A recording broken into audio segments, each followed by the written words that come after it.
سعود، اس سے آل سعود،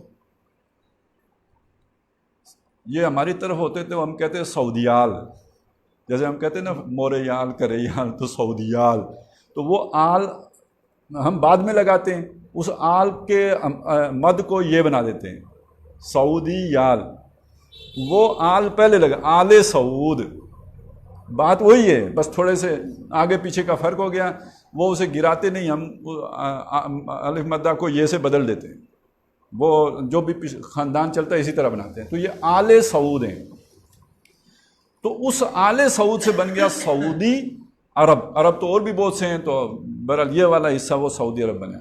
اب تاریخی طور پر یہ ذہن میں رکھیں کہ یہ بنا کیسے، یہ بڑی دلچسپ کہانی ہے، وہ بھی ذرا ذہن میں موٹی موٹی میں باتیں بتا دوں گا، بس زیادہ تفصیل میں تو ہم نہیں جا سکتے۔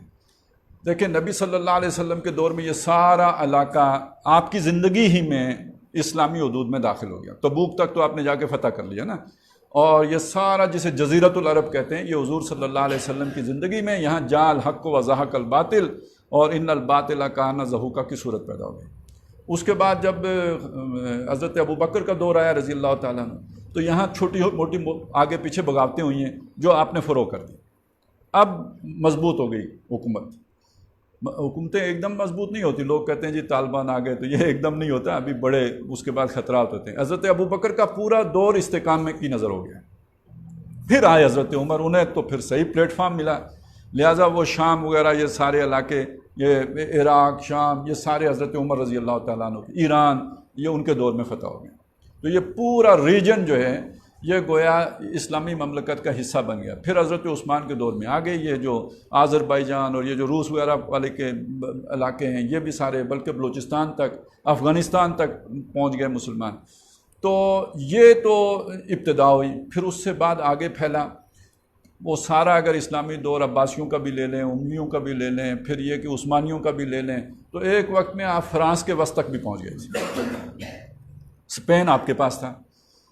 پھر یہ کوئی یوں سمجھے 600-700 سال کے بعد پھر پلٹا لگا ہے، اور 1492 میں آپ سے اسپین نکلا ہے آپ کے ہاتھ سے، اور اگر وہ والا نقشہ بھی ذہن میں رکھیں نا، تو اوپر برطانیہ ہے تو نیچے اسپین ہے، یعنی جنوب کی طرف، اور یہ جب وہ سمندر کے راستے بھی برطانیہ نیچے نہیں آ سکتا تھا، ادھر یہ آگے جو ہے نا وہ ترکی کا علاقہ شروع ہو جائے گا، یہ روم شوم سارا ترکی کے پاس، یہ اس پورے علاقے میں ترکی بڑا مضبوط وہ کھڑا، تو اب یہ ممکن ہی نہیں تھا کہ برطانیہ یا وہ جو نارڈرک ریسز ہیں جو انگریزوں کی، وہ کہیں نیچے آ سکتی۔ اسپین جب فتح ہوا ہے اور دوسری طرف وہ رینائنسنس اور یہ جو وہاں پہ صنعتی ترقی ہوئی ہے اور آتشی اسلحہ وجود میں آیا ہے، تو اب یعنی ترکی اپنی جگہ پہ موجود رہا، اگرچہ کہ وہ پسپا ہوتے ہوتے یورپ کا مرد بیمار بن کے رہ گیا، لیکن اس رستے سے امت مسلمہ کے اوپر یورپ حملہ آور نہیں ہو سکا، ترکی کھڑا رہا۔ تو ہوا کدھر سے؟ اسپین 1498 میں واسکو ڈی گاما نے راستہ تلاش کیا جنوبی افریقہ کے نیچے سے، ادھر سے گھوم کے وہ انڈیا آ گئے، ترکی ادھر رہ گیا، وہ انڈیا پہنچ گئے، یہاں آ کے پہلے وہ جو بھی مغلوں سے انہوں نے جگہ لی، پھر کرتے کرتے کرتے وہ سراج الدولہ گیا، ٹیپو سلطان گیا، اور 1831 میں تحریک شہیدین گئی، 1857 میں تخت دلی پہ آ کے انگریز بیٹھ گئے۔ اب باقی چیزوں کو چھوڑیں، ادھر موجود ہے، ترکی موجود ہے، یہ پورا جو سعودی عرب جسے آج ہم کہتے ہیں، اس کے ساتھ یہ جو شام کا علاقہ ہے، بیت المقدس ہے، یہ سارا ابھی ترکی کے پاس ہے، یہاں انگریز نہیں پہنچا ہے، ہدف ہے ان کا یہاں پہنچنا، یہاں پہنچا نہیں ہے۔ تو پھر معاملہ یہ ہوا کہ یہ 1900 یعنی یہ جو 1900 کے آس پاس، یعنی 1800 کا اختتام اور 1900 کا شروع، ادھر وہ دور ہے جو ادھر لارڈ کرزن کی وہ تھی، وائس رائے تھا، اس کے دور کا ایک واقعہ ہے، چلے نام بھی بتا دیں۔ شبلی نعمانی کو انہوں نے درخواست کی کہ لارڈ جو ہے نا کرزن، وہ دورہ کرنا چاہتا ہے عرب کا، اس کے ساتھ ایک ایسا ترجمان چاہیے جو انگریزی بھی جانتا ہو اور عربی بھی جانتا ہو۔ تو شبلی نعمانی صاحب نے اپنے شاگرد مولانا حمید الدین فراہی صاحب کی خدمات انہیں پیش کی،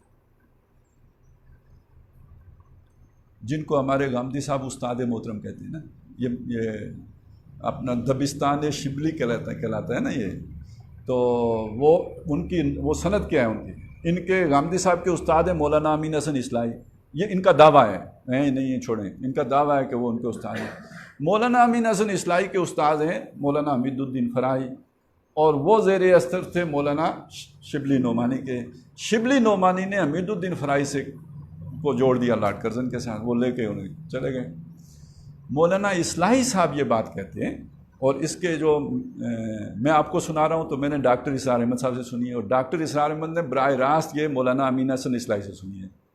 انہوں نے خود انہیں بتایا کہ حمید الدین فراہی صاحب ذکر کیا کرتے تھے اس دورے کا، اور پریشان رہتے تھے، اور کہتے تھے بڑا غلط کام ہوا، بڑا غلط کام ہوا، بہت غلط ہوا، لیکن بتایا ساری زندگی نہیں کہ ہوا کیا۔ ٹھیک ہے، یہ ایک گمنام تاریخ کی گواہی ہے جو میں نے آپ کے سامنے رکھی ہے۔ بتایا ساری زندگی نہیں کہ ہوا کیا، لیکن یہ کہ کچھ ہوا جو وہ سمجھتے تھے کہ ٹھیک نہیں ہوا۔ تو جناب یہ 1915 ہے کہ جس میں شریف حسین جو والی مکہ ہے، یعنی سلطنت عثمانیہ کا جو گورنر ہے مکے میں، حجاز کا جو گورنر ہے، حجاز ہی کا نہیں پورے اس ایریے کا جو گورنر ہے، اس نے اندر خانے انگریزوں کے ساتھ صلح کر لی۔ اب سمجھ گئے کہ برا ہوا، یہ تو تاریخی شہادت ہو گئی، وہ میں نے آپ کو وہ شہادت تھی جو تاریخ پر مرتسم نہیں ہے، لکھی ہوئی نہیں ہے، لیکن اس کے یہ نقوش دیکھ لیں۔ ویسے اس کو ایک اور کتاب بھی کنیکٹ کرتی ہے، اگرچہ کہ اس میں بہت ساری چیزیں اور بھی لوگوں نے جوڑ دی، اس میں کچھ تعصبات بھی آ گئے ہیں، وہ ایک خاص مسلک نے چونکہ پھیلائی ہے، دوسرے مسلک پر بھی اٹیک کرنا تھا، لیکن یہ کہ یہ انگریزوں اور آل سعود کا جو کنیکشن ہے اس کی طرف جو ہے وہ ایک اور کتاب میں بھی آپ نے سنا ہوگا، لارڈ ہمفرے کے انکشافات۔ تو ویسے اسے کانسپریسی تھیوری میں ڈالتے ہیں کیونکہ وہ ایک گمشدہ کتاب، اس کی ڈائری تھی، بعد میں اس کے مرنے کے بعد نکلی، اب سچی ہے جھوٹی ہے یہ کوئی اتنی مستند شے نہیں ہے، لیکن اس پر مبنی ایک پوری کتاب لکھ دی گئی ہے، لارڈ ہمفرے کے انکشافات۔ تو یہ کنیکشن ہو گیا جناب جو عرب میں لوگ رہتے تھے ان کا انگریزوں کے ساتھ۔ 1915 میں کس کا؟ شریف حسین والی مکہ، گورنر مکہ کا، اس کا ہو گیا۔ 1916 میں بغاوت ہو گئی ترکوں کے خلاف، اور اس کے شریف حسین اس پورے علاقے کا وہ تھا گورنر، لہٰذا اس کا ایک بیٹا شام میں، ایک بیٹا اردن میں، ایک بیٹا جو ہے یہاں جو اب سعودی عرب کہلاتا ہے یہاں پہ، یہ سارے اس علاقے میں بغاوت ہو گئی۔ اس بغاوت نے جو نتیجہ نکالا وہ یہ کہ ترک یہاں سے پسپا ہو گئے۔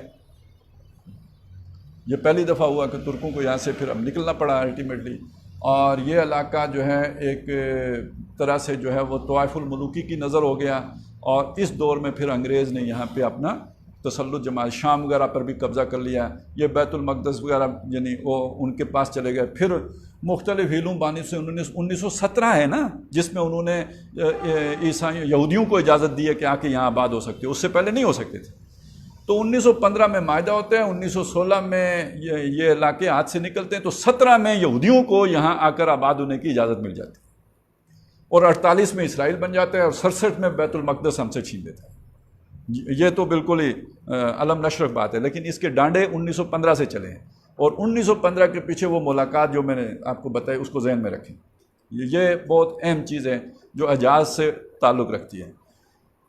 اب انگریز یہ نہیں چاہتا تھا کہ شریف حسین، وعدہ تو اس سے کیا تھا اندر خانے کہ یہ سارا علاقہ آپ کو دے دیں گے، چاہتا نہیں تھا کہ اس کو دے۔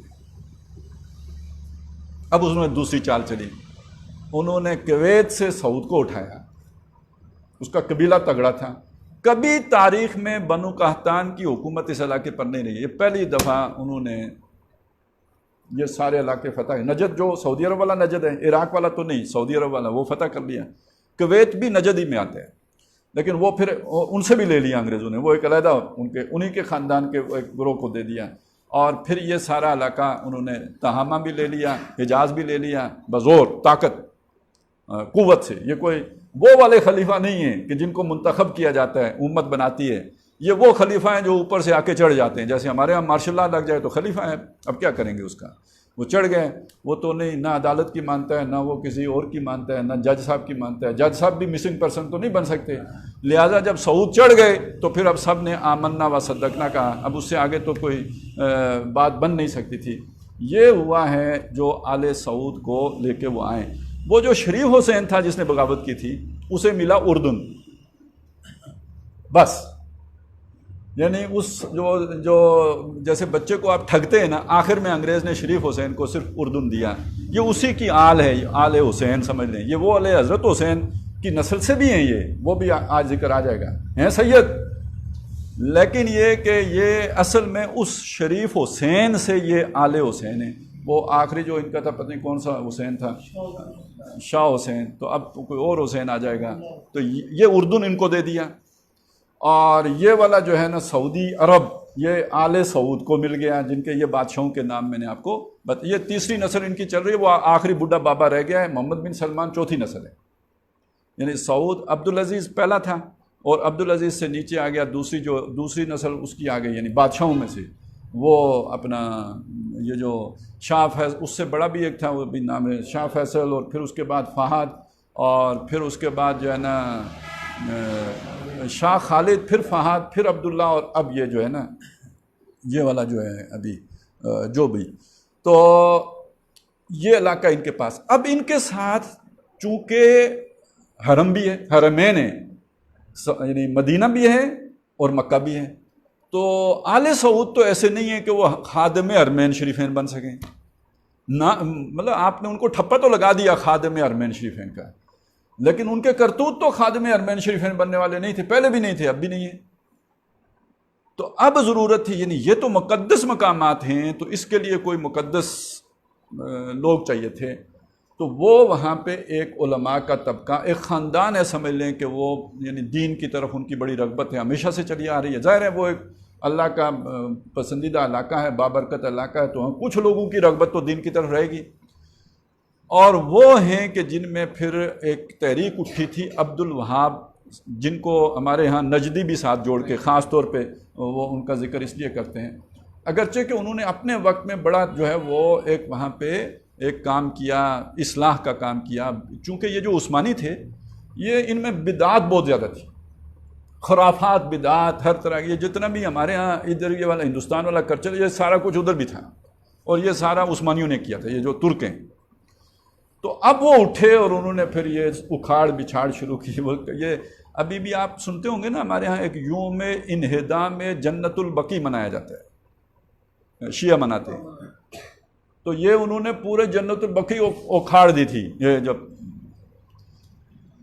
آئے تھے نا وہ، یہ وہاں کی جماعت جو اشاعت التوحید و سنہ والے جب آئے تو انہوں نے پھر وہ سارا کچھ ملیا میٹ کر دیا۔ یہ تو حضور کی جو ہے روزہ مبارک بچ گیا، وہ بھی بہت ہندوستان تک احتجاج ہوا، تب بچت ہوئی، نہیں تو انہوں نے سب ملیا میٹ کر دینے تھے۔ تو بہرحال جوشیلی تحریک تھی ایک زبردست، ان کو جوڑا سعود کے ساتھ، تو یہ آل شیخ کہلاتے ہیں، وہ آل سعود، یہ آل شیخ، ان کی بن گئی سعودی عرب میں ایک کی مذہبی اجارہ داری اور دوسرے کی بن گئی سیاسی اجارہ داری، اور ان کا ہو گیا پیکٹ۔ اور یہ ذہن میں رکھیں، یہ جو ہم لفظ استعمال کرتے ہیں اہل حدیث، تو ہمارے 3 ائمہ اہل حدیث ہیں، امام شافعی، امام مالک، امام احمد بن حنبل رحمہم اللہ، یہ سارے اہل حدیث ہیں، ان کے لیے اہل حدیث کا لفظ ٹھیک نہیں ہے۔ جیسے ہمارے ہاں بعض لوگ جو منکرین سنت ہیں انہیں کہتے ہیں اہل قرآن، بھئی ہم کوئی اہل قرآن نہیں ہیں، نہ ہم قرآن والے نہیں ہیں، تو اہل قرآن ہم سب ہیں، ہم میں سے جو منکرین سنت ہیں وہ کیوں اہل قرآن، وہ منکرین سنت ہیں۔ اسی طرح سمجھ لیجئے کہ یہ اہل حدیث ہم سب ہیں، کوئی ہم حدیث سے ہٹ کر چلنے والے ہیں کیا؟ تو اہل حدیث ہم سب ہیں، البتہ یہ وہ لوگ تھے کہ جنہوں نے کہا کہ جناب ہم کسی کی تقلید نہیں کریں گے، تو ان کو غیر مقلد کہنا چاہیے۔ یہ بہت تھوڑے ہیں، سعودی عرب میں ان کی اکثریت نہیں ہے، وہ شاید امام احمد بن حنبل کے ہیں، یا مجھے اب ذہن سے نکل گیا، لیکن یہ کہ زیادہ تر تو وہاں پہ جو علماء ہیں وہ مقلد لوگ ہیں، تو لیکن اوپر لا کے بٹھا دیے گئے وہ والے جو جن کا مسلک وہ تھا جو پوری امت میں کسی اور کا نہیں تھا۔ یہ بات آپ کو ذرا سمجھ آئے گی اگر آپ کون سی کتاب پڑھیں. ویسے اس کو تو اس میں نے بھی تھوڑا بہت لکھا ہے وہ ارشد القادری نے، وہ زلزلے والے نے. زلزلہ کتاب اور موضوع پر ہے، یہ جو ہے نا وادی نجد کے کچھ اس طرح کا ہے، کچھ منہ ذہن سے اس کا عنوان نکل گیا. چلیں خیر، تو اس میں بھی اس نے کچھ حوالے دیے ہیں، لیکن یہ بڑی متعصبانہ انداز میں لکھی ہوئی کتاب ہے. یعنی یہ پڑھتے ہوئے بھی انسان کو کراہت محسوس ہوتی ہے، اتنا جو ایک تعصب اس آدمی کے اندر بھرا ہوا تھا، لیکن معلومات اچھی ہیں.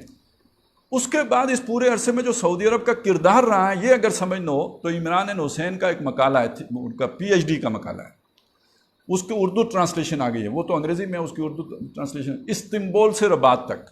یہ آپ پڑھیں گے تو سعودی عرب کا پورا کریکٹر آپ کے سامنے آ جائے گا. وہ جو اندر خانے تھا، ایک تو سامنے تھا نا، وہ اور چیز ہے، جو اندر خانے جو چل رہا تھا وہ سمجھ میں آئے گا آپ کو.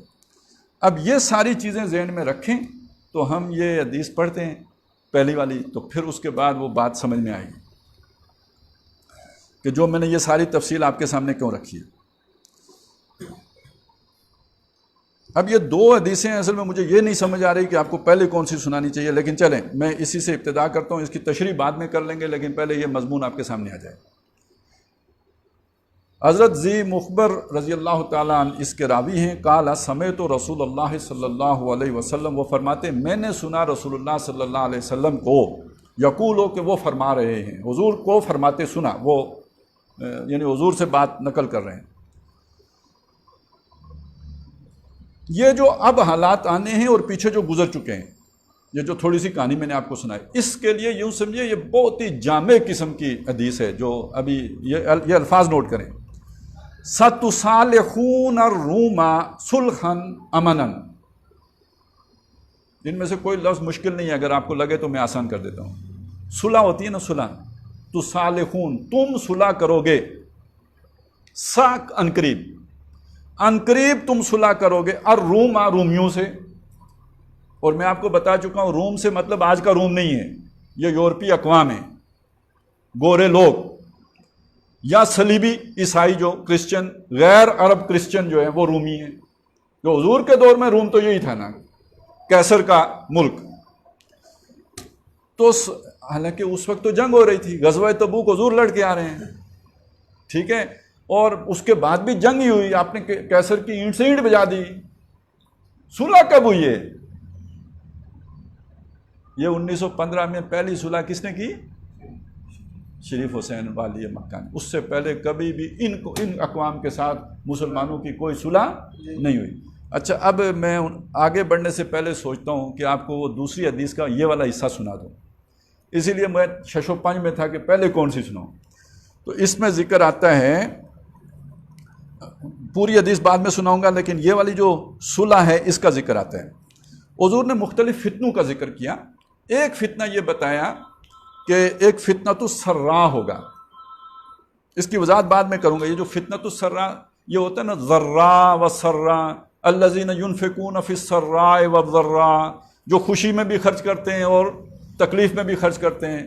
جب خود ایک روٹی ہوتی ہے تب بھی دے دیتے ہیں، اور 4 ہوں تو پھر بھی دیتے ہیں.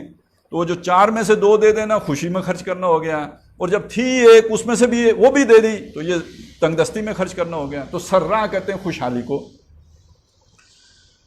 تو ایک فتنہ تو سراء ہوگا، یعنی جس میں مسلمانوں میں خوشحالی آ جائے گی.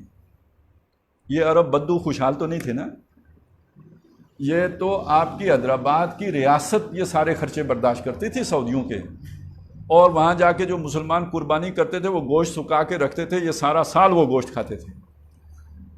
تو یہ خوشحال تو ابھی اس دور میں آ کے ہوئے نا. یہ جو انگریز آیا، تیل نکلا، سیال سونا، جس پہ اب جھگڑا ہے، جو ہم نے پہلی حدیث پڑھی تھی، تو اس کے بعد ان میں خوشحالی آئی. تو یہ فتنۃ السراء ہوگا.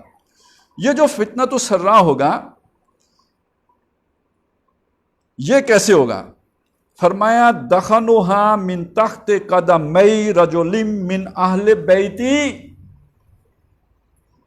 یہ فتنہ نکلے گا ایک ایسے شخص کے 2 قدموں کے نیچے سے جو میرے اہل بیت میں سے ہوگا. آئی سمجھ؟ اس میں ایک بات یہ سمجھ میں آ گئی کہ اہل بیت کا لفظ قرآن مجید تو صرف حضور کی بیویوں کے لیے استعمال کرتا ہے، اور نبی صلی اللہ علیہ وسلم کی ایک روایت سے معلوم ہوتا ہے کہ انہوں نے حضرت علی اور آپ کے خاندان کو بھی، جو حضرت فاطمہ والا خاندان، اس کو بھی اپنی اہل بیت میں شامل فرمایا ہے۔ یہ حدیث یہ بتاتی ہے کہ اس نسل سے جتنے لوگ ہیں وہ بھی گویا حضور اس جگہ پہ کہہ رہے ہیں کہ وہ اہل بیت ہیں، ٹھیک ہے؟ لیکن ابھی رکیے، آگے پڑھیں گے تو بات واضح ہو جائے گی۔ یزعم انہ منی، اس کا زعم ہوگا کہ وہ مجھ سے ہے، یہ دوسری بات آ گئی، نسل میری میں سے ہے، لیکن یہ اس کا خیال خام ہے کہ وہ مجھ سے ہے۔ اس کا کیا مطلب؟ ایک مطلب تو صاف ہو گیا، یا تو حرامی ہے، تو حرامی ہے تو پہلے کیوں کہا اہل بیت ہی میرے بیت والوں میں سے ہوگا؟ اس کا دوسرا مطلب دیں، حضور سے اصل تعلق اتباع سنت میں ہے۔ اگر حضور کی نسل میں سے بھی کوئی اگر محمد الرسول اللہ کی تابعداری نہیں کرے گا تو حضور کہتے ہیں مجھ سے نہیں ہے۔ کلیئر ہوگی بات؟ یہ ضمنی بات تھی، یہ اصل مضمون سے متعلق نہیں ہے، اس میں الجھ نہ جائیں۔ یزعم انہ منی ولیس منی، اور وہ مجھ سے نہیں ہے، اس کا زعم ہے، اس کا گھمنڈ ہے، خیال خام ہے کہ وہ مجھ سے ہے، حالانکہ وہ مجھ سے نہیں ہے۔ وَإِنَّمَا أَوْلِيَائِيَ الْمُتَّقُونَ، اور میرے ولی، میرے دوست، میرے پرہیزگار لوگ ہوتے ہیں۔ نسل ختم، آگے بات سمجھ میں؟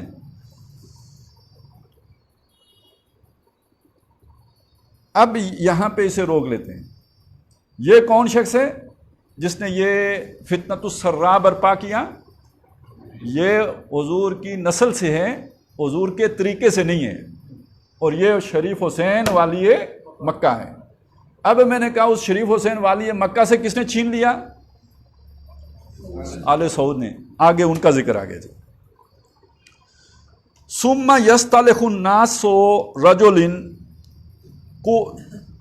کوارکن علی ضلعین، یہ بڑا دلچسپ ایک لفظ یہاں پہ استعمال ہوا ہے۔ یہ جو پسلیاں ہوتی ہیں نا، کوارکن علی، یعنی کوارکن وہ ہو گئی سرین، جو جیسے پسلیوں کے اوپر آپ کے کوئی چڑھ کے بیٹھ جائے، آپ کا دم گھٹنے لگے گا یا نہیں؟ کوئی بڑا پہلوان چڑھ کے آپ کی پسلیوں پہ بیٹھ جائے تو سانس لینا دوبر ہو گیا نا۔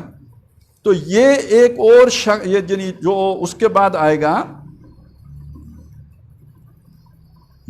لوگوں کے اوپر، ان کے اوپر ایک شخص کی اطاعت قبول کر لیں گے جو ان کی پسلیوں پہ چڑھ کے بیٹھ جائے گا، یعنی جبرن آئے گا۔ تو میں نے آپ کو جو پہلے وضاحت کی تھی کہ یہ آل سعود کیسے آئے تھے؟ جبرن آئے تھے، یہ ڈنڈے کے زور پر آئے تھے، یہ مطلق العنان تھے، یہ مسلمانوں کے مشورے سے نہیں آئے تھے، یہ بالجبر آئے تھے۔ تو یہ گویا اس سارے علاقے کے اوپر انہوں نے بالجبر قبضہ کر لیا۔ وہ والا جو جس نے فتنۃ السرا اٹھایا تھا شریف حسین والی مکہ کی بغاوت کے بعد، اس کے اوپر پھر یہ چڑھ گئے۔ اب اس حدیث کو ہم چھوڑ دیتے ہیں، واپس پہلے کی طرف چلتے ہیں۔ کیا بات ہوئی تھی؟ سَتُصَالِحُونَ الرُّومَ صُلْحًا أَمَنًا، تم صلح کرو گے رومیوں سے ایک امن والی صلح۔ ابھی وہ شریف حسین والی بات پہ چلیں اور پھر ساتھ جوڑ لیں آل سعود کو۔ ان کی صلح چلی آ رہی ہے، یوں سمجھیے حضور سے لے کے شریف حسین تک رومیوں کے ساتھ جنگ چلی آئی، مقابلہ چلا آیا۔ شریف حسین نے آ کے رومیوں سے کر لی صلح۔ اب جو آل سعود آئے وہ تو برطانیہ کے کاسالس تھے، تو ابھی تک ان کا سارے یارانے برطانیہ اور امریکہ کے ساتھ۔ ٹھیک، کلیئر ہو گئی بات۔ اور یہ باقی ساری اسلامک دنیا کے بڑے بھائی سعودی عرب، ہمارے بڑے بھائی بھی وہی۔ تو یوں سمجھیں کہ انگریز نے پوری اسلامک ورلڈ کو سعودی عرب کے ذریعے سے کنٹرول کر کے رکھا، سوائے اس بلاک کے کہ جو سعودی عرب کے بلاک سے نکل کر روس کے بلاک میں شامل ہو گیا پہلے وقتوں میں، جیسے شام، عراق۔ اچھا، مصر اور سعودی عرب کی بڑی ٹسل رہی ہے، اور پھر یہ کہ ایران کا معاملہ رہا شاہ ایران کے بعد۔ شاہ ایران کے وہ تو ایک ہی بلاک، امریکی بلاک میں تھے تو اس میں گڑبڑ نہیں ہوئی، لیکن جب خمینی لوگ آ گئے تو پھر اب یہ بلاک بدل گئے۔ آج آ کے یعنی وہ چیز جو بدلی ہے، ایک ترکی علیحدہ کھڑا ہو رہا ہے، یعنی ترکی روسی بلاک میں نہیں ہے، لیکن یہ کہ اس کے دل میں بھی وہ 1924 سے پہلے والی خلافت کی انگڑائیاں دوبارہ اس کے اندر پیدا ہو رہی ہیں، کی جا رہی ہیں۔ اور یہ میں آپ کو بتانا چاہتا ہوں، یہ یہودی منصوبے کا حصہ ہے۔ یہ بات وار ود ان اسلام کب ہوگی؟ جب مختلف لوگ ایک ایک بات کے لیے لڑیں گے تو تب ہوگی نا مسلمانوں کی اندرونی جنگ۔ یہ ترکی کو بھی اٹھایا جا رہا ہے، ادھر ایران ہے، ایران کے ساتھ شام ہے، شام اور یہ اور بھی بحرین وغیرہ کے اندر بھی انرسٹ ہے، سعودی عرب کے اندر بھی انرسٹ پیدا کر دی گئی ہے۔ یہ سارا وہ ہے کہ جس کے پیچھے روس اور چائنا ہے۔ ایران اکیلا تو نہیں ہے اس کام میں، روس اس کے ساتھ ہے اور ساتھ چائنا بھی ہے، اور تیسری طرف سعودی عرب ہے۔ اس نے جا کے اب کدھر وہ جو ہمارا دان جوڑے ہیں اسرائیل تک پہنچ گئے ہیں۔ یعنی وہ صلح جو چھپی ہوئی تھی ابھی تک ہمیں نظر نہیں آتی تھی، وہ اب بالکل کھل گئی ہے کہ اصل اس پورے ریجن میں جو رومیوں کا بغل بچہ ہے وہ اسرائیل ہے۔ تو گویا انہوں نے کہا کہ بابا جی سجدہ کرو گے تو آپ کی حفاظت ہمارا ذمہ، وہ سجدہ ریز ہو گئے۔ تو آل سعود اور آل یہود اب ایک ہو گئے، اور آگے آگے دیکھیے ہوتا ہے کیا۔ یہ صلح ہے جو ہو گئی، صالحون، یعنی یہ صلح حدیث ہم پڑھیں گے لگے گا کہ جیسے میری اور آپ کی صلح ہوئی بس ختم، جو یعنی 1 گھنٹے میں ہو گئی۔ اس پورے عمل کو ذہن میں نے اس لیے ساری تفصیل بتائی ہے، شریف حسین سے لے کے سعودی عرب اور اسرائیل کے یارانے تک یہ سارا صلح کا عمل ہے جو تم کرو گے۔ ستُصالحون الروم صلحا امنا، یہ بغیر جنگ کے ہوگی۔ ایک صلح ہوتی ہے جنگ کرتے ہوئے ایک دشمن سے شکست کھا کے پھر صلح کی، یہ اس سے نہیں ہوگی، یہ بغیر جنگ کے ہوگی۔ معاملہ کچھ بھی نہیں تھا، یہ انگریزوں نے جا کے تو شریف حسین کو اٹھایا نا، تو گویا بغیر جنگ کے صلح ہوئی انگریزوں اور ان کی۔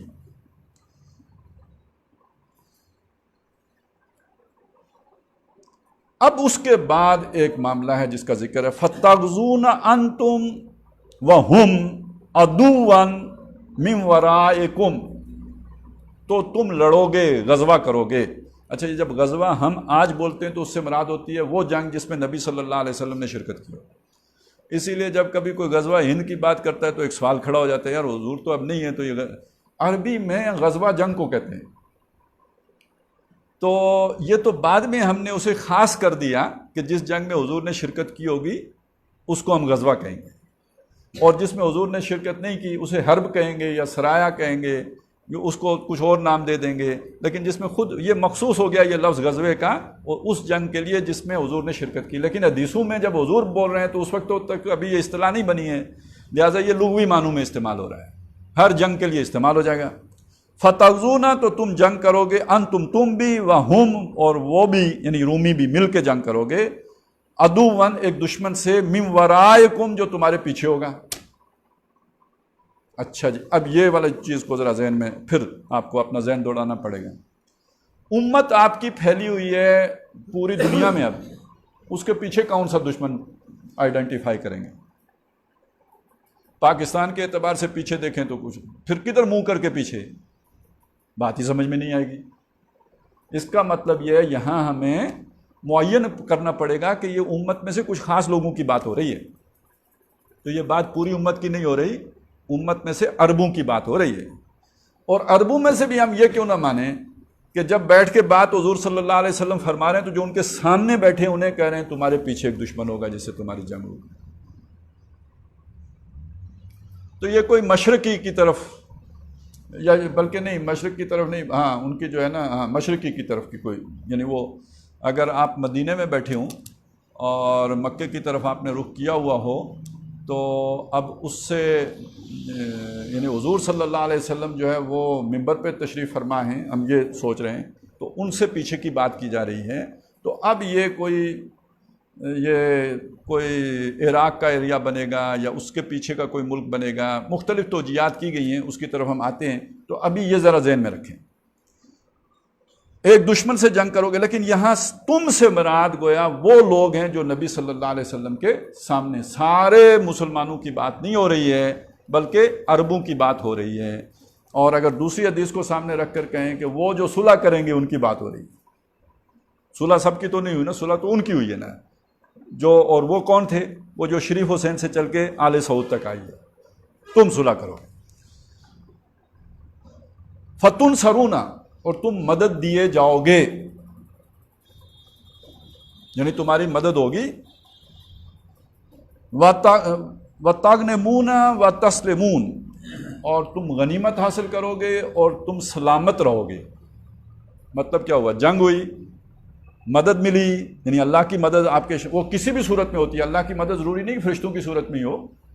اللہ کی مدد دشمن کے دل میں روب پیدا کرنے سے بھی ہو جاتی ہے, اس کی پلاننگ غلط ہو جانے سے بھی ہو جاتی ہے. اللہ کی مدد آپ کے ساتھ کوئی کتا اصحاب کہف کے ساتھ شامل ہو گیا, وہ بھی اللہ کی مدد تھی نا. تو اللہ کی مدد کسی بھی صورت میں ہو سکتی ہے, لیکن نتیجہ یہ نکلے گا کہ تمہیں غنیمتیں ملیں گی, اور یہ نکلے گا کہ تمہیں نقصان نہیں پہنچے گا, سلامت رہو گے. ثم ترجعون, پھر تم لوٹ آؤ گے, یعنی وہ جو بھی آپ نے علاقہ فتح کیا ہوگا. ترجعون کا تو مطلب یہی ہے واپس پلٹ آنا, اس کا مطلب وہ علاقہ خالی کر دو گے, تم پلٹ آؤ گے. وترجعون حتی تنزلوا بمرج ذی طلول, یہاں تک کہ تم اترو گے ایک ایسے خطے میں جو مرج, جو ذی طلول, یعنی وہ نخلستان ہوگا, کھجوریں ہوں گی وہاں پہ, لیکن یہ کہ ٹیلے ہوں گے. ذی طلول, ٹیلوں والا ہوگا. اب یہ ٹیلے, کوئی شے یاد آئی جو ہم نے پڑھی ہے؟ نجد, ابری ہوئی جگہ, وہ ساری تشریح یاد ہے جو میں نے کی تھی؟ نجدین قرآن مجید میں سورہ جو ہے بلد میں استعمال ہوئے ہیں. فلک تخم العقبہ, تو اس سے پہلے وہ جو تم ایک تنگ گھاٹی نہیں عبور کر سکتے ہو. الم نجعل لہ عینین ولسانا وشفتین وہدیناہ النجدین, تو اس میں نجدین کا ایک معنی جو ہے وہ چھاتیاں بھی کیا گیا ہے. تو ہر وہ ابری ہوئی جگہ جو زمین سے جو نکلی ہوئی ہے ٹیلا, یہ نجد ہے. تو ٹیلوں والی سرزمین میں جب تم واپس لوٹ کے آؤ گے اور وہاں تم پلٹ کے آؤ گے, تو پھر کیا ہوگا؟ فَيَرْفَعُ رَجُلٌ مِّنْ أَهْلِ النَّصْرَانِيَّةِ, وہ جو اہل نصرانی ہے, اب یہاں اب نصرانی کا لفظ آ گیا جی, اب رومی کا لفظ نہیں آیا, نصرانی کا لفظ آ گیا. یہ نصرانی کیا بلا ہے؟ عیسائی. عیسائیوں میں سے ایک شخص یرفع, اٹھائے گا, بلند کرے گا, اونچا کرے گا, الصلیبہ, صلیب کو. صلیب کیا ہے؟ ان کا وہ نشان جس پر وہ سمجھتے ہیں کہ حضرت مسیح علیہ السلام کو پھانسی دی گئی تھی. یہ فتح, یعنی بلند کرنے کا مطلب کیا ہے؟ بلند کرنے کا مطلب یہ ہے کہ صلیب فتح مند ہوئی ہے. ہم اسے ابھی تک جو لے کے چل رہے تھے, تو ہم نے اسے چلایا تھا تیل سے, سیال سونے سے, اسی پہ ساری لڑائی ہو رہی ہے. یہی سمجھ رہے ہیں نا, دنیا اب بھی یہی سمجھ رہی ہے. یہ ساری لڑائی کس بات پہ ہو رہی ہے جی؟ معدنیات ہیں, وسائل ہیں, لیکوڈز ہیں, ان پر قبضہ کرنے کے لیے, اور فیول ہیں, انرجی ریسورسز ہیں, ان پر قبضہ کرنے کے لیے یہ سارا کچھ ہو رہا ہے. اب یہاں آ کے کسی وقت وہ صلح ٹوٹے گی, اندر سے اصل بات نکلے گی, وچوں ٹڈوں, کہ بھائی یہ ہماری صلح کا چکر چھوڑو, یہ اصل میں تو صلیب کی فتح ہے, یہ کرسچینٹی جیتی ہے. اب یہ بات آپ کب سمجھ سکتے ہیں؟ میں آپ کے سامنے اگر تھوڑی سی عرض کروں. سب سے پہلی بات یہ ہے کہ ویسے حضور کے اپنے دور میں یہودیوں کے مقابلے میں نصرانی یا عیسائی نرم خو تھے, اور زیادہ نصرانیوں نے اسلام قبول کیا یہودیوں کے مقابلے میں, شدت ان میں کم تھی. قرآن نے اس کا ذکر بھی کیا ہے. لیکن اس کے بعد جو ہوا ہے, تاریخ تو یہ کہتی ہے کہ مسلمانوں اور یہودیوں کا پھر بھی آپس میں وہ تعلق رہا ہے. نصرانیوں کے ساتھ مسلمانوں کا ہمیشہ لڑائی رہی ہے. یہ صلیبی حملہ, یہ کبھی شام میں وہ آ گئے, کبھی صلاح الدین نے ان کو نکال دیا, یہ ساری لڑائیاں یہودیوں کے ساتھ تو نہیں ہیں. یروشلم پر جتنی بھی ہماری لڑائیاں ہوئی ہیں ساری صلیبیوں کے ساتھ ہوئی ہیں. یہ اسپین میں کس طاقت نے ہمیں نکالا؟ صلیبی طاقت تھی, وہ اس کے پیچھے صلیب تھی, پوپ تھے, ان کا مذہبی سارا اسپرٹ تھی جس کی بنیاد پہ انہوں نے یہ کام کیا تھا. تو ان کے ذہنوں میں یہ صلیب کی جنگ اس طرح چھائی ہوئی ہے، مستولی ہے، پیوست ہے، کہ بش جیسے آدمی نے جب افغانستان پر حملہ کیا تھا تو اسے کروسیڈ کے الفاظ سے تعبیر کیا تھا. سیکولر بندہ، لبرل بندہ، فیس اس کا کم از کم سیکولر لبرل، لیکن اس نے کروسیڈ کہا. اب میں چاہتا ہوں کہ آپ کے سامنے یہ حقیقت رکھوں کہ اس وقت دنیا میں ہو کیا رہا ہے. ایک صاحب امریکہ میں حکمران بنے تھے جس کو امریکی پسند نہیں کرتے تھے، نہ امریکی اسٹیبلشمنٹ اسے پسند کرتی تھی. اسے کہتے پاگل ہے، دیوانہ ہے، فینیٹک ہے، بے وقوف ہے، گدھا ہے ٹرمپ. لیکن سعودی اسے بہت پسند کرتے اور وہ بھی سعودیوں کو بہت پسند کرتے تھی. یہ بات یا نہیں؟ اب یہ بائیڈن جب سے آیا ہے تو سعودی مشکلات میں، یہ اور چیز ہے، وہ اور چیز تھا. وہ کیا شے ہے؟ اس کو سمجھانے کے لیے تھوڑا سا میں آپ کو پڑوس کی حقیقت بتاتا ہوں. ہمارے پڑوس میں جو مودی ہے، آپ کو معلوم ہے یہ گجرات کا جب وزیر اعلیٰ تھا تو اس نے ہزاروں مسلمانوں کے ساتھ کیا کیا تھا؟ امریکہ میں اس کے داخلے پہ بین تھا، یعنی وہ اسے باقاعدہ ٹیررسٹ سمجھتے تھے. یہ اس کا بیک گراؤنڈ کیا ہے؟ جس زمانے میں ہمارے وہ چپ راست چپ والی تحریک اٹھی تھی نا، تحریک خاکسار بیلچا پارٹی، تو ہندوؤں کو خوف ہوا، انہوں نے بھی ایک پارٹی بنائی، RSS، راشٹریہ سیوک سنگھ. ہماری چپ راست چپ چپ چاپ ہو گئی. وہ پارٹی ابھی 100 سال ہو گئے وہ چل رہی ہے، اور وہ ہتھیار بند نہیں ہوتے. یہ جو عام ہماری دیسی لڑائیاں نہیں ہوتی، اس کے سارے گر انہوں نے سیکھے ہوتے ہیں. ڈنڈا، گتکا، آگ لگانا، یہ چینا چپٹی، چاقو، خنجر زنی، یہ سارا ان کو آتا ہوتا ہے. اس کی ٹریننگ ہوتی ہے باقاعدہ. اور یہ بڑی ایک منظم تحریک ہے، اور اس کے پیچھے ہندوتوا کا جذبہ ہے کہ یہ پورا علاقہ دیوتاؤں کا علاقہ ہے.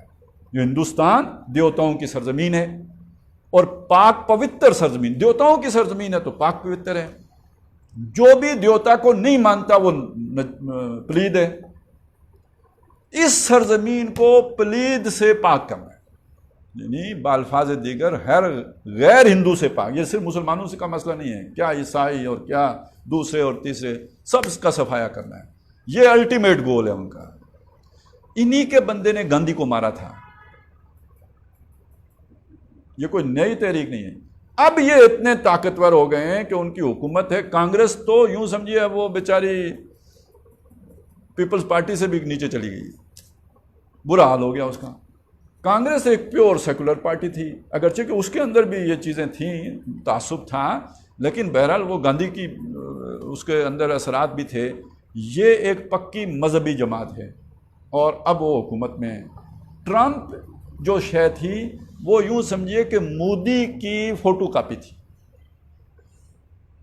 اور اس کے پیچھے جو جذبہ ہے وہ ہے کرسچینٹی کا جذبہ. دو چیزیں ادھر، یہاں نسل ہے برہمن کی اور مذہب ہے ہندو. وہاں نسل ہے وائٹ سپریمیسی، آپ سنتے ہوں گے، یعنی سفید فام لوگوں کا غلبہ. اور ٹرمپ کے دور میں کالے بڑے جو ہے وہ ڈرے ہوئے تھے، سہمے ہوئے تھے. کیوں؟ یہ جو ہے اس نے بڑے اس طرح کے اقدامات کیے، نسل پرستانہ اقدامات یہ کرتے تھے. یہ صرف امریکہ کا مسئلہ نہیں ہے، یہ پورے یورپ کا مسئلہ ہے. یہ آسٹریلیا میں بھی ہے. آسٹریلیا اس کا گڑھ بنا ہوا ہے.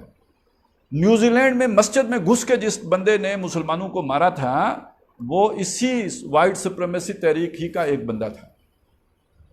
تو یہ دنیا میں دو جگہوں پہ مسلمانوں کے خلاف شدید ترین جذبات کی حامل اندر خانے دو جو ہے وہ تحریکیں چل رہی ہیں. ادھر یہ تو اب ظاہر ہو گئے ہندوتوا، ادھر جو ہے وہ وائٹ سپریمیسی ظاہراً، اور اندر اس کے پیچھے سارا پوپ اور کرسچینٹی اور وہ جو صلیب والا جذبہ ہے وہ سارا اس کے اندر ہے. اب میں آپ کو مزے کی بات بتاؤں، وہ جو تحریک ہے اس سے یہودی بھی اتنا ہی خوفزدہ ہے. کیوں؟ وہ وائٹ سپریمیسی، سفید نسل پرستانہ تحریک ہے. یہودی جو ہے اس کو سیمیٹک سمجھا جاتا ہے، وہ کوئی سفید فام تو نہیں ہے. لہذا وہ یکساں طور پر مسلمانوں اور یہودیوں دونوں کے دشمن ہیں، وہ والے عیسائی. یہ جو ٹرمپ پارٹی ہے ابھی وہ ہار گیا ہے، لیکن وہ کس طرح کے لوگ ہیں آپ کو پتہ ہے؟ یہ باقاعدہ انہیں پہلی دفعہ فوج ڈپلائی کر کے تو حلف اٹھانا پڑا ہے بائیڈن کو. اس کی طاقت ایسی ہے بائیڈن کی. آسٹریلیا میں بھی ان کا بہت بڑا گڑھ ہے، اور یہ ابھی ان کا اتحاد بھی ہو گیا، امریکہ، آسٹریلیا، برطانیہ، یہ چائنا کے خلاف یہ ایک ہو گئے ہیں۔ اندازہ یہ ہے صاحب کہ ٹرمپ واپس آئے گا، باقی یورپ میں بھی آہستہ آہستہ یہی، ابھی برطانیہ میں یہی وہ جو جانسن آیا ہے وہ اسی طرح کا بندہ ہے، اور آسٹریلیا میں بھی ایک ایسا ہی بندہ ہے، یہ پھر فرانس میں بھی ہو جائے شاید۔ یہ کرتے کرتے یہاں پہ صلیب ہی دوبارہ یعنی سامنے رکھیں گے وہ نسل پرستانہ جذبات کو، پیچھے اس کے وہ مذہبی جذبہ ہوگا، تو صلح ٹوٹے گی تب جا کے کہ جب اس طرح کے لوگوں کا غلبہ ہو جائے گا اور وہ بات بن جائے گی۔ ایک اس کا مفہوم تو یہ لیں بنے گا اس پورے سیناریو میں جو آپ شریف حسین والی مکہ سے لے کے آج تک لے کے آئیں گے۔ دوسری صورت یہ بنے گی کہ آپ اسے کسی ایک جنگ پر اس کا استعمال کریں، وہ جی آپ لڑے روس کے خلاف افغانستان میں، سارے مل کے لڑے، روس کو شکست ہو گئی، بہت کچھ مل بھی گیا، بعد میں وہ آپس میں پھڈا پڑ گیا۔ ایک بعض لوگوں نے اسے عراق پر بھی منطبق کیا تھا کہ جب عراق کے ساتھ پہلی جنگ ہوئی تھی اور پھر واپس آ کے جو ٹھہرے ہیں تو وہ ٹیلوں والی سرزمین میں یعنی نجد کے علاقے میں ٹھہرے ہیں، لیکن وہاں پہ ابھی کوئی صلیب تو بلند نہیں ہوئی، ابھی تو وہ صلح تو چل رہی ہے۔ تو یہ اصل میں یوں سمجھیے ایک طویل عمل ہے، اس طویل عمل کے اندر ایک چھوٹا سا معاملہ جو ہے وہ ہے کہ جسے ہم یہ کہہ سکتے ہیں کہ مختلف ایک بڑی جنگ کے اندر چھوٹی چھوٹی جھڑپیں ہوتی رہتی ہیں، صلح بھی چل رہی ہے، اور یہ کہ دوسروں کے ساتھ چھوٹی موٹی جھڑپیں کبھی عراق سے، کبھی ایران سے، کبھی روس سے، کبھی چائنا سے، یہ بھی چلتی رہیں گی، لیکن یہ صلح ٹوٹے گی جا کے تب کہ جب پوری طرح وائٹ سپریمیسی تحریک جو ہے وہ غالب آ جائے گی یورپ میں بھی اور امریکہ میں بھی۔ اب یہ صلح نہیں چل سکتی، اب وہ صلیب بلند کر کے کہے گا یہ صلیب کی فتح۔ اچھا ایک اور بات آپ کے سامنے رکھوں، جس دور میں روس کے خلاف ان کی جنگ چل رہی تھی مغرب ویسٹ کی، اس دور میں بعض دانشور یہ کہتے تھے کہ اصل خطرہ روس سے نہیں ہے، اصل خطرہ اسلام سے ہے، اور 1989 میں جب روس کا جو بلکنائزیشن ہو گئی، ٹوٹ پھوٹ کا شکار ہو گیا، مختلف ریاستیں آزاد ہو گئیں، اس کے بعد باقاعدہ پھر یہ بات جب لوگوں نے خوشیاں منائیں کہ ہمارا دشمن ختم ہو گیا، تو کچھ ایسے لوگ بھی کھڑے ہوئے ہیں کہا کدھر ختم ہو گیا، اسلام کا خطرہ تو ابھی موجود ہے۔ تو وہ اصل خطرہ ہمیشہ سے اسلام کو سمجھتے آئے ہیں، ابھی اسی لیے تو پری ایمپٹیو ڈاکٹرائن لے کے آئے نا، تو ابھی وہ انہوں نے پوری طرح اپنے اندر ظاہر نہیں کیا، وہ صلح چل رہی ہے، لیکن ایک وقت آئے گا کہ وہ پھر صلیب کو بلند کر کے کہیں گے یہ فتح کس کی ہو گئی، صلیب کی ہو گئی۔ اور بیت المقدس کی تلاش ان کو بھی ہے نا، حضرت مسیح علیہ السلام وہیں پیدا ہوئے تھے نا، ان کا قبلہ وہی ہے نا۔ فَيَقُولُ غَلَبَ الصَّلِيب، وہ کہے گا، اسے اٹھا کے کہے گا صلیب غالب آ گئی، یعنی کرسچینٹی جیت گئی، اسلام مغلوب ہو گیا۔ فَيَغْضَبُ رَجُلٌ مِّنَ الْمُسْلِمِينَ، تو مسلمانوں میں سے ایک بندہ غضبناک ہو جائے گا، وہ ملک بھی کوئی ہو سکتا ہے یا کوئی بندہ بھی ہو سکتا ہے، وہ غضبناک ہو جائے گا۔ فَيَدُقُّهُ، تو وہ اس کو توڑ پھوڑ دے گا، یعنی یہ والی جگہ یہ ایسا لگتا ہے کہ وہ یہ واقعی کسی جگہ پہ تو ایسا ہوگا شاید، لیکن یہ بھی ہو سکتا ہے کہ وہ کوئی ایسا عمل کرے گا جس کے نتیجے میں وہ صلح ٹوٹ پھوٹ جائے گی، یہ بھی مطلب ہو سکتے ہیں۔ فَإِنْدَ ذَلِكَ تَغْدِدُ الرُّومُ، اس پر پھر رومی جو ہے وہ تم پر غدر کریں گے، حملہ آور ہو جائیں گے، جنگ تیاری کریں گے۔ وَتَجْمَعُ لِلْمَلْحَمَةِ، الملحمہ کے لیے وہ جمع بندی کریں گے، اجماع کریں، جماعتیں وہ اکٹھے ہوں گے، اپنی جو ہے نا وہ کمر کسیں گے الملحمہ کے لیے۔ یہ الملحمہ ایک علیحدہ جنگ کا ذکر ہے، یہ آرمگڈان، کیما کرنے والی، گوشت کی بوٹیاں اڑانے والی، یہ ایک بڑی وار ہوگی۔ اور یہاں تک جو ابو داؤد کی روایت ہے اس میں آ کے بات یہاں ختم ہو جاتی ہے، کچھ لوگوں نے اس میں اضافہ، یعنی بعض راویوں نے مزید الفاظ بھی کہے ہیں، وہ یہ ہیں کہ فَيَسُورُ الْمُسْلِمِينَ إِلَىٰ أَسْلِحَتِهِمْ، تو جب وہ صلح توڑیں گے تو مسلمان بھی اپنے اسلحے کی طرف متوجہ ہوں گے، جپٹیں گے۔ فَيَقْتَتِلُونَ فَيُكْرِمُ اللَّهُ تِلْكَ الْجَمَاعَةَ بِالشَّهَادَةِ، تو وہ ان کے ساتھ جنگ کریں گے مسلمان، تو اللہ تعالیٰ اس جماعت کو شہادت کے مقام پر سرفراز فرمائے گا۔ اب یہ والے جو الفاظ استعمال ہوئے ہیں زائد، کچھ اور راویوں نے کیے ہیں، یہ کسی ایک جگہ کے واقعے کو بالکل معین کر دیتے ہیں کہ یہ کسی جگہ پہ یہ واقعہ ہوگا، وہاں فی الواقع کوئی شخص صلیب بلند کرے گا جس کو کوئی مسلمان اٹھ کے توڑ دے گا، اس پر وہاں جو مسلمان ہوں گے ان کے ساتھ وہ جنگ کریں گے اور جنگ کر کے ان کو شہید کر دیں گے، اللہ تعالیٰ ان کی شہادت قبول کر لے گا۔ یہ تو یہاں پہ بات آ گئی۔ دوسری روایات میں یہ ہے کہ یہ تو ایک جھڑپ ہو گئی نا، صلح تو وہ ساری صلح ٹوٹ گئی، اب وہ ہیں 80 جھنڈے لے کے آئیں گے اور ہر جھنڈے کے نیچے 12,000 فوجی ہوں گے، 9,60,000 فوج کے ساتھ حملہ ہو، یہ عدد بتایا گیا ہے۔ ابھی تک کوئی ایسی جنگ نہیں ہوئی ہے جس میں 80 جھنڈے آئے ہیں یا 9,60,000 فوج آئی ہو، تو گویا یہ بقایا ہے، یہ کام ابھی ہوا نہیں ہے، لیکن اس کا سٹیج تیار ہو چکا ہے، آلات بن چکے ہیں۔ آپ دیکھیں عراق سے جو کام شروع ہوا تھا، شام جو ہے وہ اس کی لپیٹ میں آیا، وہاں جو ستیہ ناسی پھری، اب میں نے آپ کو بتایا کہ جو یمن، اردن اور سعودی عرب کے اندر یہ سارے علاقے جو ہے نا، اب ان کے اندر ایک جسے کہتے ہیں کہ لڑائی جھگڑا، طوائف الملوکی کی کیفیت، تو اب یہ کسی بھی موقع پہ یہ والی بات ہوگی۔ ابھی ایک تو صلیب ٹوٹ گئی ہے نا ہمارے پڑوس میں، اور امریکہ زخم چاٹ رہا ہے۔ سپر پاور کی یہ نفسیات نہیں ہے کہ وہ کسی جگہ پہ ایسی مار کھائے اور چپ کر کے بیٹھ جائے۔ فرعون چپ کر کے نہیں بیٹھ سکتا، وہ پیچھا کرنا اس کی ناک کا مسئلہ ہے، اور اگر وہ بنی اسرائیلی اتر گئے ہیں اس کے سامنے معجزانہ طور پر سمندر میں، تو یہ اس کی ناک کا مسئلہ ہے کہ پیچھے اترے، نہیں تو وہ پھر بادشاہ کیسا۔ اسی طرح کا معاملہ سپر پاور کا ہوتا ہے، یہ بھول جائیں یہ بات کہ امریکہ چپ کر کے بیٹھ جائے گا۔ اب آگے تیاریاں شروع ہو گئی، نئے اتحاد بن رہے ہیں، نئی جو ہے نا وہ جتھا بندیاں وجود میں آ رہی ہیں، ٹھیک ہے، سال 1.5 سال 2 سال لگ جاتے ہیں یہ ہوتے ہوئے۔ ویسے آج کل رفتار ویسے بھی واقعات کی تیز ہو گئی ہے، معلوم ہوتا ہے کہ وہ جو حدیث ہے نا کہ آخری زمانے میں زمانہ تیز ہو جائے گا، تو اس کا مطلب یہی ہے کہ جو کام 10 سال میں ہوتا ہے اب 10 مہینوں میں ہو جاتے ہیں، تیز رفتار زمانہ ہو گیا ہے۔ تو اب میرا تو خیال یہ ہے کہ ٹائم کافی ہو گیا، تو دوسری حدیث کو ہم پھر اگلے والے پہ مؤخر کر لیتے ہیں، کیونکہ وہ بھی تشریح طلب ہے، اس میں بھی کافی، لیکن اس کا ایک خلاصہ میں آپ کے سامنے یا ترجمہ رکھ دیتا ہوں، کم از کم اندازہ تو ہو جائے آپ کو۔ یہ حضرت عبداللہ بن عمر رضی اللہ تعالی عنہما اس کے راوی ہیں، یقول، وہ فرماتے ہیں، کننا قعودا عند رسول اللہ صلی اللہ علیہ وسلم، ہم بیٹھے تھے رسول اللہ صلی اللہ علیہ وسلم کے ساتھ، مجلس تھی، ہم بھی بیٹھے تھے، حضور بھی تھے۔ فذکر الفتنہ، تو حضور نے فتنوں کا ذکر کیا، فاکثر فی ذکرہا، تو ان کا بہت زیادہ فتنوں کا ذکر کیا، حتیٰ ذکر فتنۃ الاخلاص، یہاں تک کہ آپ نے اخلاص کے فتنے کا ذکر کیا، آپ نے لفظ استعمال کیا اخلاص، فتنۃ الاخلاص۔ فقال قائل، تو ایک کہنے والے نے کہا، یا رسول اللہ، اللہ کے رسول صلی اللہ علیہ وسلم، وما فتنۃ الاخلاص، یہ اخلاص کا فتنہ کیا ہے؟ فرمایا قال ہی حرب و حرب، فرمایا یہ حرب ہے، حرب بھاگنا، یعنی دوڑائے گا یہ فتنہ، وہ حربن، اور یہ جنگ ہے۔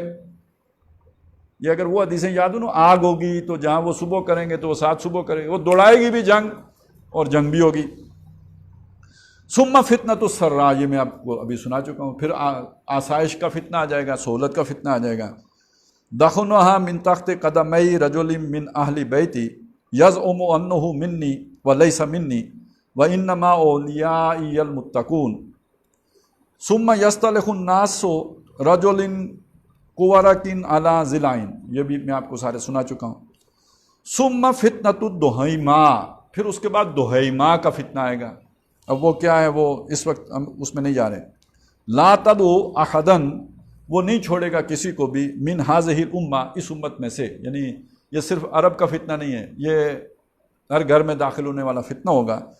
الا لطمتہ لطمتن، مگر یہ کہ اس کو ایک تھپڑ ضرور مارے گا، یعنی کسی کو تو خوب منہ سرخ کرے گا، لیکن کوئی نہیں بچے گا جس کو ایک آدھ تھپڑ نہ پڑا اس کا، تھپیڑا آنا، جیسے ایک حدیث میں آتا ہے نا کہ تم ایک وقت آئے گا سود سے نہیں بچ سکو گے، اگر سود سے بچو بھی گے تو اس کے غبار سے نہیں بچ سکو گے، اس فتنے کے بارے میں اندازہ یہ تہذیبی فتنہ ہے جو ہر گھر میں داخل ہو گیا. ہم نے سنتیں چھوڑی اور غیروں کے طور طریقے لے لیے. ہم نے دیکھا ہے کہ فیشن میں الجھ کر اکثر تم نے اسلاف کی عزت کے کفن بیچ دیے، نئی تہذیب کے بیرو بہاروں کے عوض اپنی تہذیب کے شاداب چمن بیچ دیے. تو یہ تہذیبی فتنہ، یہ جو بھی ہمارے ذرائع ابلاغ جو ہمارے گھروں میں ہیں اور جو چھتریاں ہمارے چھتوں پہ ہیں ان کی مدد سے جو کچھ آ رہا ہے، تو سراپا اس سے بڑا فتنہ اور کیا ہوگا. تو یہ کسی کو نہیں چھوڑے گا مگر یہ کہ اس کو تھپیڑا ضرور مارے گا. فَإِذَا قِيلَ انْقَضَتْ تَمَادَتْ، جب لوگ سمجھیں گے ختم ہو گیا وہ اور بڑک اٹھے گا، اس کی نئی لہر آ جائے گی. يُصْبِحُ الرَّجُلُ فِيهَا مُؤْمِنًا وَيُمْسِي كَافِرًا، صبح آدمی مومن ہوگا، شام کو کافر ہو چکا ہوگا. اتنی جلدی یو ٹرن ہوگا. صبح مومن، اب یو ٹرن سے یاد آیا وہ جو رات کو مومن سویا تھا، رات کو یو ٹرن کر کے صبح کیا اٹھا ہوگا. اچھا یہ جو کفر ہے یہ اعلانیہ نہیں ہوگا کہ ایک بندہ اس شام کو یہ کہے کہ بھائی میں یو ٹرن لے کے کافر ہو گیا ہوں. نہیں، عبد الرحمن ہی رہے گا، عبداللہ ہی رہے گا، نام نہیں بدلے گا، نہ ہی وہ اس کے زبان سے کلمہ جائے گا. وہ آگے بات واضح ہو جائے گی. حتیٰ یسیر الناس الی قسطاطین، یہاں تک کہ یہ فتنہ لوگوں کو دو خیموں میں تبدیل کر دے گا. فسطاط ایمان، ایک وہ جو خیمہ ہوگا وہ ایمان کا خیمہ ہوگا. لا نفاق فیہ، اس میں نفاق نہیں ہوگا. یہ نہیں کہا اس میں کفر نہیں ہوگا، اس میں نفاق نہیں ہوگا. وفسطاط نفاقن، اور دوسرا خیمہ نفاق کا خیمہ ہوگا. لا ایمان فیہ، اس میں ایمان نہیں ہوگا. اس سے سمجھیں کہ وہ فتنہ کفر کی بات جو وہاں کہی گئی ہے وہ کفر قانونی نہیں ہے، کفر حقیقی ہے. قانونی کافر ہو کے تو بندہ مرتد ہو گیا نا، پھر تو وہ بیوی بھی گئی اور سارے حقوق اس کے ختم ہو گئے. مسلمان ہی رہے گا قانوناً، اشہد ان لا الہ والا ہوگا. ہو سکتا ہے جمعہ بھی پڑھنے آ جاتا ہو، بلکہ یہ کہ 5 وقتی نمازیں بھی ہو. کون سی اب نمازوں میں مشقت رہ گئی ہے، گرم پانی ٹھنڈا سب کچھ ہر چیز میسر، تو نمازیں بھی پڑھے گا. بلکہ یہ کہ کرتوتی لوگ زیادہ لمبیاں داڑھی رکھتے ہیں. تو اصل مسئلہ یہ جو جسے یہاں کفر کہا گیا، دل کی حالت بدل، دل کافر ہو گیا ہوگا. صبح مومن تھا، اب دل کا کافر. اوپر مسلمان کی چھلڑی چڑھی ہوئی ہے، اندر سے کافر ہو گیا. یہ منافق ہوتا ہے. تو اب 2 خیمے بن جائیں گے، ایک خیمے میں خالص ایمان ہوگا اور دوسرے خیمے میں خالص نفاق ہوگا. فَإِذَا كَانَ ذَاكُمْ، جب تم یہ حال دیکھو، یعنی جب یہ حالت ہو جائے، فَانْتَظِرُوا، تو پھر انتظار کرو، دجال کا، من یوم ہی، اسی دن آ جائے، اور غدین، یا اگلے دن آئے. اس کا مطلب یہ ہوا کہ دجال سے نکلنے سے پہلے ایسی آزمائشیں آئیں گی، ایمان والے ایک طرف ہو چکے ہوں گے اور بے ایمان دوسری طرف ہو چکے ہوں گے. نام اس کا بھی عبد الرحمن ہوگا، نام اس کا بھی عبد الرحمن ہوگا، لیکن یہ عبد الرحمن نفاق والے خیمے میں ہوگا اور یہ عبد الرحمن ایمان والے خیمے میں ہوگا. یہ ابھی آنا ہے اور اس پر ہم نے پھر اگلی انشاءاللہ تعالی گفتگو کرنی ہے. اقول قولی ھذا واستغفر اللہ لی ولکم ولسائر المسلمین والمسلمات.